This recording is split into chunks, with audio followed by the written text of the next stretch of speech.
Peace, family. One time for the one time. Quick class with Tarik, Taj Bey. No, Taj Tarik Bey. All right, we're going to get some of this right knowledge.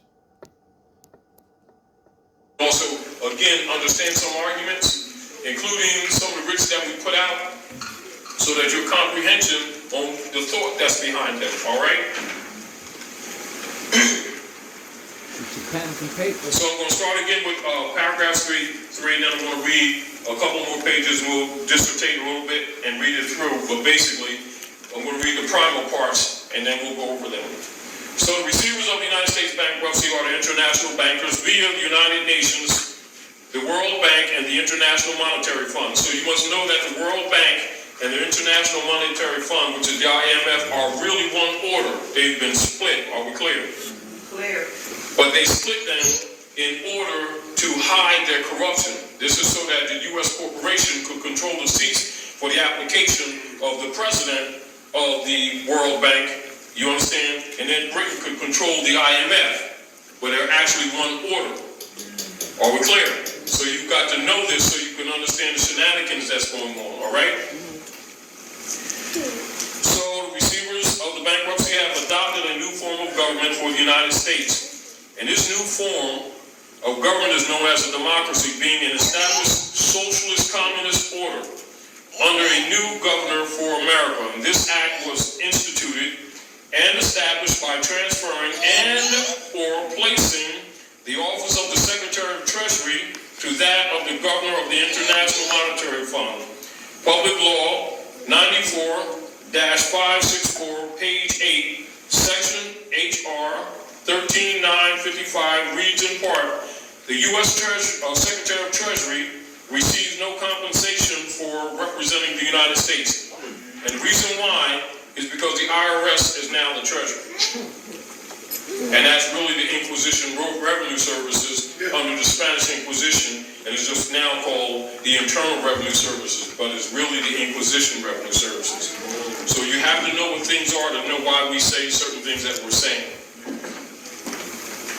Gold and silver were such a powerful money during the founding of the United States of America that the founding fathers declared that only gold or silver coins can be money in America. And since gold and silver coinage were heavy and inconvenient for a lot of transactions, they were stored in banks, and claim checks was issued as a money substitute. So the greenbacks that what you call gold certificates and silver certificates are really claim checks. They're not money. We're talking about the ones that demand the gold and silver. Now, remember, they removed them too and then gave you Federal Reserve notes on top of them, which is 3 times removed from the actual source. Oh, my goodness. And the people think they have money, and even the first legitimate certificates is still not the money. They were the checks to get the money. Are we clear? Clear. And see, so after a few generations, when people lose concepts of what's going on, they started falling into the belief systems of having money. They don't have money. They're not allowed to have money. They're in the slave system. Are we clear? So we want to get in the habit of not calling things what they are not. Because you have to be competent in order to make law arguments. Are we clear? That's a lot of times when we're talking and we correct people, it's not because we're not hearing them, and it's not because we don't know where they're coming from. It's because their concepts must be clear, because we're preparing you to reclaim your lost estate. Are we clear? Yes. Yes. And so again, you must know fundamental rules of what bankrupt entities can and cannot do in law. And what bankrupt entities cannot do in law is charge or claim, demand finances or credits from anybody because they don't have any to give. Do you understand? Bankrupt entities are closed. It's like if anybody's been in Camden in these last few years and come down Admiral Wilson Boulevard off the Ben Franklin Bridge, and we see the old Sears building that they just tore down recently that's been there for years empty, you know, you wouldn't go in there shopping. Because it's closed. Which means it's out of business. Well, it's the same thing with U.S. corporations. Are we clear?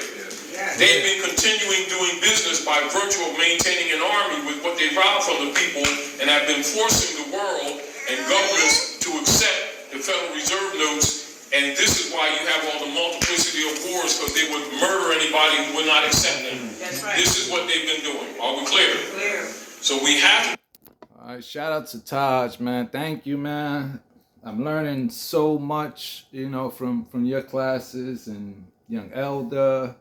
Oh, everybody, man. We all play a part in putting the pieces back to this puzzle, you know, which is our body, you know, our estate, the true estate, as I'm learning. So one time for the one time, El Sunny Handsome, all the time. Peace.